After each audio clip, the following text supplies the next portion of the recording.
Welcome to Optimus Minimus, and this is the fourth video in our series about the scandalous emperors of Rome. Please check the previous videos where we discuss Gaius Caligula, Nero, and Commodus. And today we're gonna talk about Elagabalus. Elagabalus, or sometimes Heliogabalus, wasn't really his name, just like with Caligula or Caracalla. It is a nickname, of sorts. It is the name of the god this guy worshipped. But we will talk about it later because it is very important. Much more important than all of these stories of sexual depravity of Elagabalus or useless discussions on whether he should be considered the first openly transgender emperor. That's what people like to discuss these days, even if it makes no sense whatsoever in relation to this particular character.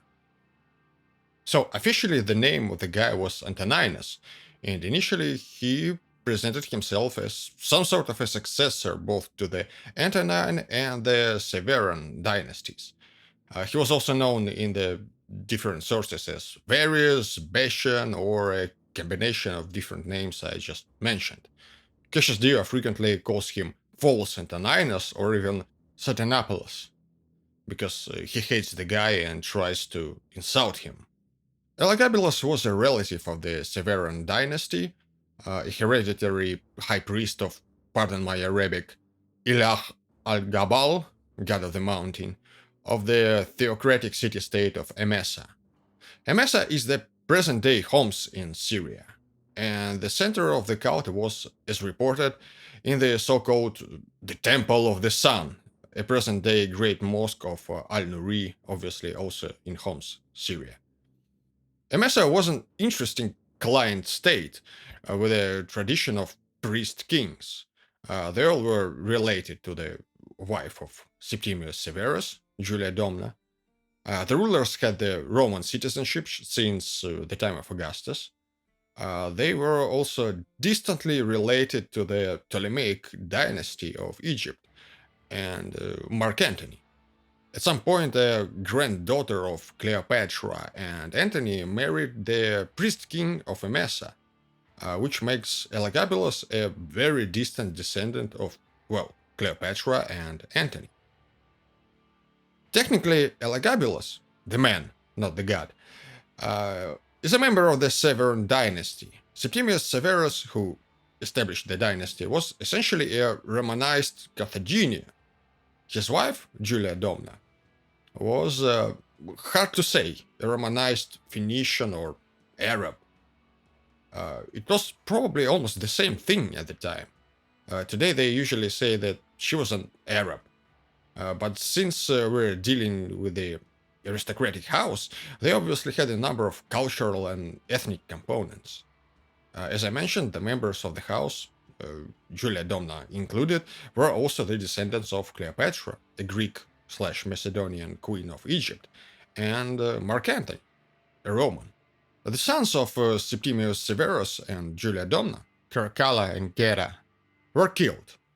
Elagabalus is the grandson of Julia Misa, the sister of Julia Domna, and the son of Julia Soemius, the niece of Julia Domna. Historia Augusta calls her Semiamira, and we don't know why. We don't know for sure who was the father of Elagabalus. It is usually reported that it was Sextus Varius Marcellus, a Syrian Roman politician.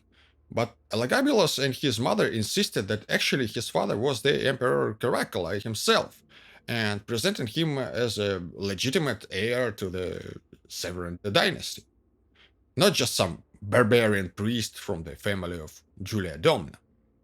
And yes, Romans apparently could tolerate the Carthaginian Septimius, but someone like Elagabalus was mostly seen as a total barbarian, although maybe not initially. At first, people kind of favored him as a supposedly legitimate heir and a guy whose official name was Antoninus, which had a nice ring to it. All of the Severans formally used the name of the gens Antonius. It became almost like a title, Augustus or Caesar. Septimius Severus basically adopted himself into the Antonine family, even though all of the emperors of the Antonine dynasty were dead by the time he took power. His son was officially known as Marcus Aurelius Antoninus, even though he had zero connections to Marcus Aurelius or Antoninus Pius or Hadrian. So his official son, who quite probably wasn't his son at all, was also Antoninus. It is a freak show, really. So Caracalla was killed. He was succeeded by Macrinus and his son.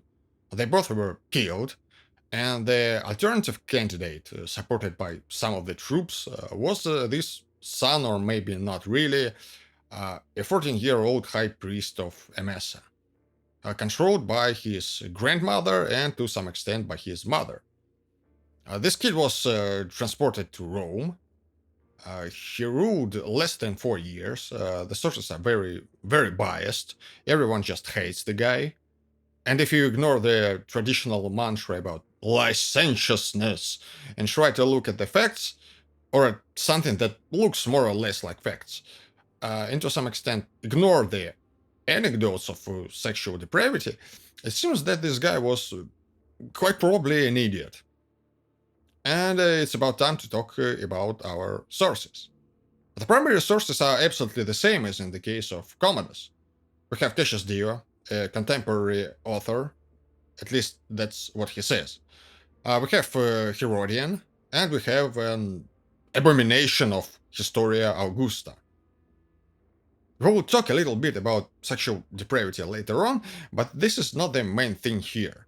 All of these stories are quite probably greatly exaggerated, since Elagabalus, the man, not the god, is considered a bad emperor.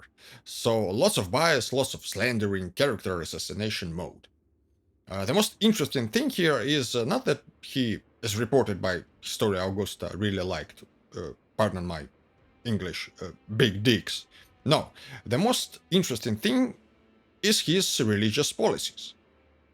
We don't know for sure what was going on during the Severan dynasty in terms of the religious cults. The origin of Sol Invictus, its connection with the cult of Mithras, connection with the Sol Invictus of the 3rd century Emperor Aurelian, and connection of Sol Invictus with Elagabal, or Elagabalus, or more precisely the cult of Elagabal.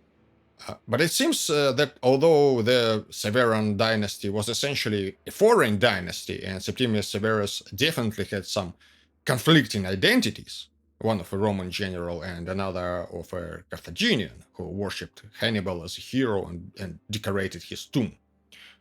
It seems at first they didn't try to introduce any serious or deeply insulting religious reforms. There is a report that Septimius Severus built a temple of the Phoenician/Carthaginian goddess Tanit, a wife of the main deity of Carthage, Baal Hamon. That's quite insulting, but not entirely outrageous. Did they try to establish the cult of Baal Hamon himself? Yeah, probably, in one way or another. But Elagabalus, the man, false Antoninus, well, he had interesting ideas. He was a high priest of the god of Emesa, and he decided to promote this god and make him the principal god of Rome. Cassius Dio says that Elagabalus, the man, built the temple of Elagabalus, the god. It was probably on the Palatine Hill, and that he placed him even before Jupiter himself. All the reports say that this new god became the chief god, and all other gods became his subordinates, so to speak, his servants. Introduction of a new foreign god was nothing special for Romans. They were polytheists and frequently integrated new cults. But this attempt to create a chief god of the state was something unheard of. The emperor then decided to transfer a number of holy relics of Roman religion to the temple of Elagabalus. The relics, like the fire of Vesta and the Palladium, which was basically a sacrilege. Cassius Dio in Historia Augusta also mentioned that secretly this false Antoninus practiced human sacrifices. And contrary to Christian propaganda, Romans absolutely hated human sacrifices. False Antoninus, sorry for calling the guy False Antoninus, just like the incredibly biased Dio, but sometimes I will do it just because it's not very convenient to discuss the cult of Elagabalus, the god, when you're talking about the man who is traditionally known in historiography as Elagabalus. So, the emperor, Antoninus, also decided that his god needs a good wife. So he summoned Carthaginian Urania, or more like asked to deliver the statue of Urania from Carthage. This Carthaginian Urania mentioned by Cassius Dio, who was writing in Greek and who was a Roman Greek himself. This Urania is known in Latin as Juno Caelestis, the heavenly Juno, Juno of the sky. Greeks and Romans identified foreign gods with their own, so this Carthaginian deity was probably Tanit, um, who we mentioned before. So it is also safe to assume that Elagabalus the god, or Elagabal, was in a way identified with the Punic Baal Hamon, because false Antoninus was introducing a local Middle Eastern variation of a Carthaginian god, the god of the ancient enemy of Rome. Let's talk about this Elagabal a little more. What exactly it was. Well, we don't know what exactly it was, we have only bits and pieces of information. He is usually called, as we know, Elagabalus, a variation of his name in Arabic. Sometimes he is called Heliogabalus, but it is hard to say how accurate it is. There is a school of thought that Heliogabalus is a Greco-Roman version, and it is not very good. It is misleading because it implies a false etymology. The origin of the name is Elagabal, the god of the mountain, not Helios, the sun. Which is weird because Elagabalus the god is mostly considered the sun god, to a point of identifying him with Sol Invictus. Quite probably Elagabalus and Sol Invictus, the unconquered sun, are absolutely the same deity. And also Sol is the chief deity of Mithraism. As we established, there is a clear connection between Elagabal and Baal Hamon of Carthage. And Baal Hamon was the god. Well, it's complicated. There is no direct correspondence of this is the sea god, this is moon, this is sun. It is an oversimplification. But yeah, the gods usually represented something, they had primary or original functions. So Baal Hamon was probably mostly a solar deity, god of the sun and of fire. Elagabalus was represented in a sacred meteorite stone. These stones are mostly called betyls, which means house of the god. So false Antoninus brought his god from Syria to Rome, showed it to the public, and demanded to worship this image of the god, a representation of the god, or whatever it was. In order to maintain purity, although Antoninus had very unorthodox ideas on purity, as a high priest, he also circumcised himself and vowed to abstain from pork. Cassius Dio also says, and I quote, the circumcision which he actually carried out was a part of the priestly requirements of Elagabalus, and he accordingly mutilated many of his companions in like manner. He also reports that Antoninus planned indeed to cut off his genitals altogether, but for a different reason. Apparently, Romans felt repulsed at the idea that this new Arabian god, this Elagabal, is now supposed to be the main god of the state. All other gods are his servants, or, I don't know, prophets. The god is represented by a black stone sent from heaven, and the god wants you to cut off a piece of your private parts as some sort of a testament, and you probably should stop eating pork. You know, we can talk about weird sexual practices of Elagabalus all day. His licentiousness is always emphasized by the historians and writers and everybody. But as I've said before, this is not the most peculiar aspect of his reign. The most peculiar aspect is this. And the story about Elagabal alone is enough to be, well, fast forward. Elagabalus was killed. His body was dragged through the streets of Rome. Then it was thrown into a sewer. And then it was dragged through the streets some more. It was dragged around Circus Maximus and then thrown to the Tiber. But first, the corpse was tied to a stone to prevent it from floating, so that it might never be buried. Okay, now we will rewind a little bit.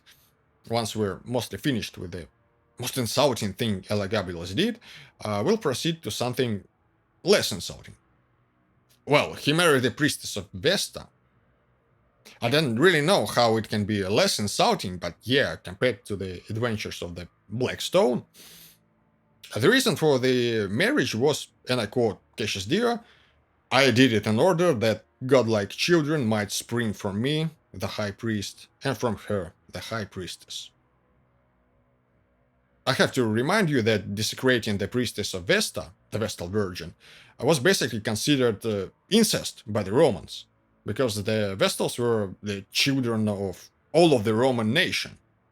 Later, Elagabalus left his wife for a new one, and then for another new one, but then he came back. And actually, the marriage to the Vestal wasn't even his first marriage. He was officially married something like 6 times during his short reign, and he died when he was 17 years of age. I don't really want to quote from Historia Augusta, which exaggerates everything tenfold and every now and then mentions that Elagabalus really liked huge, gigantic private parts.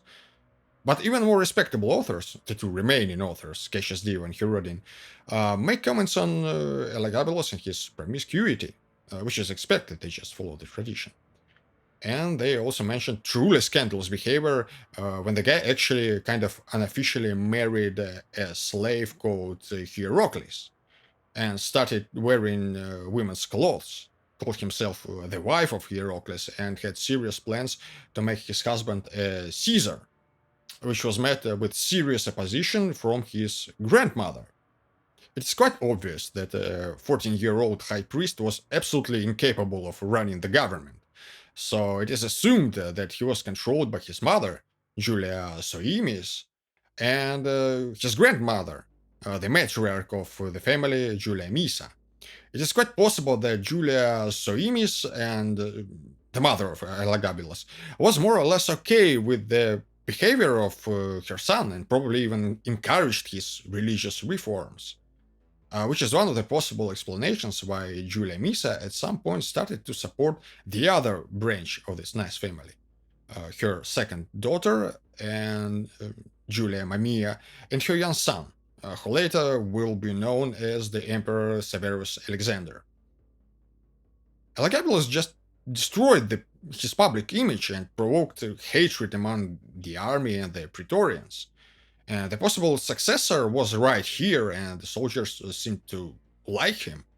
Elagabalus somehow didn't have any children, and his heir was the guy whom he had to adopt on the insistence of his family, his younger cousin. The Senate, as reported by Herodian, was amused by the adoption of Alexander, who wasn't yet Alexander. His original name was probably Alexianus. At the time of adoption, the father was 16 and his son was 12. Elagabalus probably suspected that Alexander is his family's plan B, that quickly becomes plan A. The more or less official legend goes kinda like this. There was a rumor that Elagabalus killed Alexander, so the Praetorians, who clearly favored Alexander and his mother, demanded to show that this nice kid is alive and well. Otherwise, they threatened to kill Elagabalus. The emperor had to obey. Elagabalus and possibly his mother, at this point the family was firmly divided into two factions. They kept plotting against Alexander. So the next time the Praetorians heard suspicious rumors, they again asked to bring the nice kid and prove that he is safe. Once they saw that indeed he is alive, they figured out they're sick and tired of this nonsense and just killed Elagabalus together with Julia Soemis. So Severus Alexander was declared the new emperor. The actual power was more or less in the hands of Julia Misa, and the nice kid was a figurehead, and his main mission was to keep being nice, which he did brilliantly. Now, we don't really know what actually happened and to what extent the story of Elagabalus is made up. I obviously try to minimize the amount of absolute bull, which is one of the reasons Historia Augusta and its colorful anecdotes are largely ignored in this narrative. But it looks like the story about show us the nice kid is mostly fiction. Quite probably, Elagabalus and his mother, Julia Soemis, went out of control of Julia Misa and, out of control in general. So, after a number of disastrous decisions, like religious reforms and outrageous behavior, they just became a threat to the family in general. So, Julia Misa had to dispose of these two characters using the Praetorians, who were probably loyal to her.